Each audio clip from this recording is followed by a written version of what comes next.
Good morning to all of you guys. Now we are moving towards the daily discussion topic for upcoming interview and mains, and I was started the recording of video for small banking definition for mains and interview. The topic is start. Good morning everyone. तो आज का मेरा topic है getting GST 2.0। थोड़ा पास से बोलना है, volume मुझे तेज चाहिए। Getting GST 2.0 to run like a well oiled machine. Guys ध्यान से सुनना, ये बहुत अच्छा टॉपिक बोलने जा रही है जो जीएसटी के 2 स्लैब हटाए गए हैं, अभी ये हर न्यूज में है। Yes sir. तो ये वाला टॉपिक काफी प्रेवलेंट है फिलहाल के टाइम पे। मैंने पहले भी बोला है जीएसटी का, तो इसकी मैं बॉडी बता देती हूँ कि इसमें है कि 56 जो जीएसटी की मीटिंग्स हुई थी, जीएसटी काउंसिल, वो 3 सितंबर को हुई थी।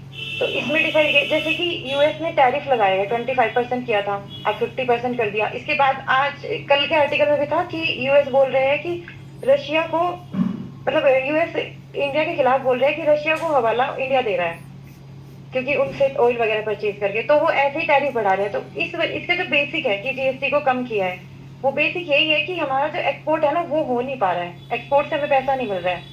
तो गवर्नमेंट ये डिसाइड कर रही है कि हम कंजप्शन बढ़ा दें। कंजप्शन तभी इंक्रीज होगी जब लोगों के पास पैसा होगा, तभी तो डिमांड करेंगे किसी भी सामान की, जब वो कंजप्शन करना चाहेंगे। तो उसी के लिए ये मीटिंग हुई थी, 56 मीटिंग थी ये।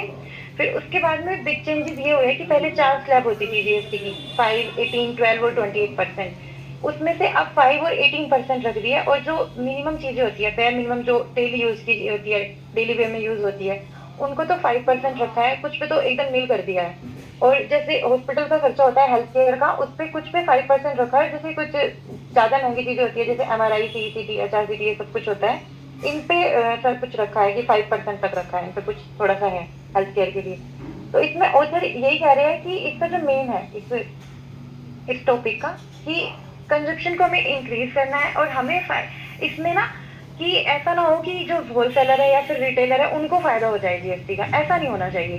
होना चाहिए कि जो नॉर्मल जनता है ना, जिसके लिए कम किया है, उनको फायदा होना चाहिए। तो इन एंड हमें कुछ ऐसा कुछ करना चाहिए कि हमें पता चले कि लोगों तक वो उसका प्रॉफिट पहुंच पा रहा है। अब जैसे एग्जाम्पल लेते हैं कि पहले कोलगेट मिलता था 100 रुपीज का, वो उस पर 18% जीएसटी होता था, तो 118 का हो जाता था। फिर उसके बाद में उस पर 5%, अब उसका 5% कर दिया, या मान लेते हैं कि 100 कर दिया। अब इसका मतलब ये है कि इंडस्ट्री तो उसको 100 रुपए पे बेचेगी, लेकिन अगर वो रिटेलर को 118 पे बेच रही है, तो इससे कंजप्शन बढ़ेगी नहीं, लोगों की डिमांड इंक्रीज नहीं होगी, क्योंकि उनको उसका बेनिफिट ही नहीं मिला।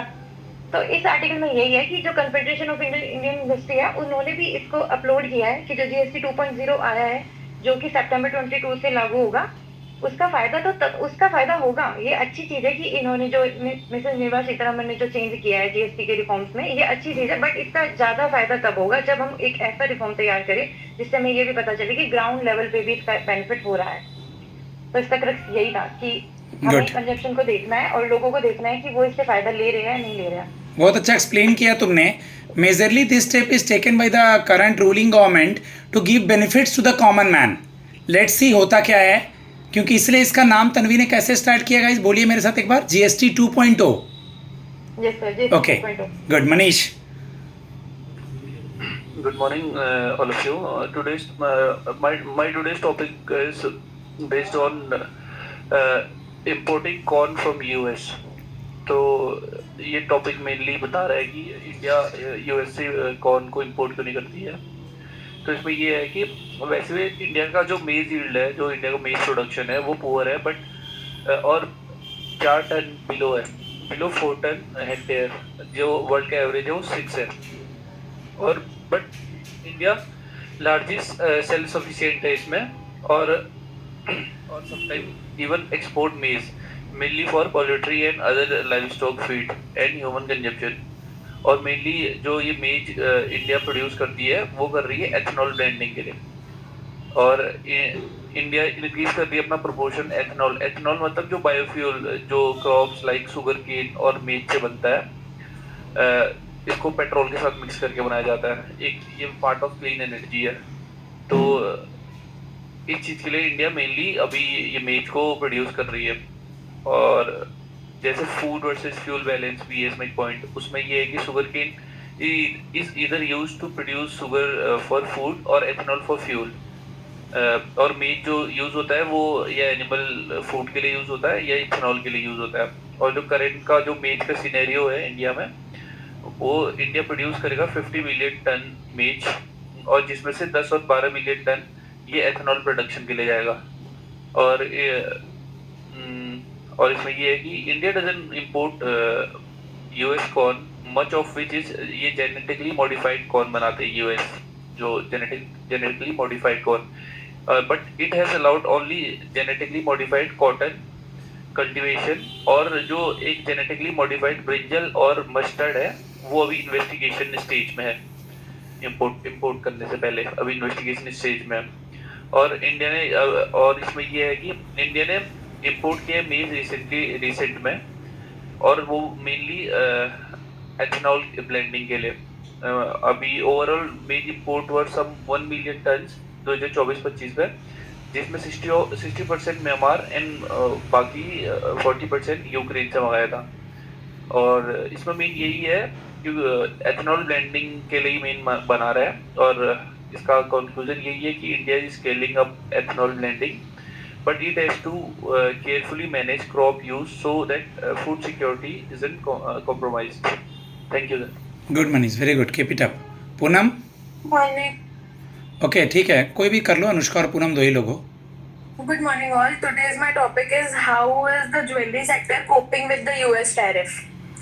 तो यूएस टैरिफ की वजह से ये हो रहा है, जितना भी अमेरिका ने टैरिफ इम्पोज किया है हमारे ऊपर, वो 25 से ज़्यादा है, more than 25% on James and jewelleries. इसकी वजह से जो यूएस में ज्वेलरी और जेम्स की डिमांड है वो बहुत कम हो रही है, डिक्रीज हो रही है, और क्योंकि टैक्स बढ़ा है वहाँ पे, इस वजह से। और यूएस इंडिया के लिए बहुत लार्जेस्ट मार्केट था फॉर सेलिंग ज्वेलरीज। इंडिया बहुत ज़्यादा ही यूएस को ज्वेलरी एक्सपोर्ट करता था, अप्रोक्स 30% हमारा जो भी ज्वेलरी था वो यूएस को एक्सपोर्ट होता था।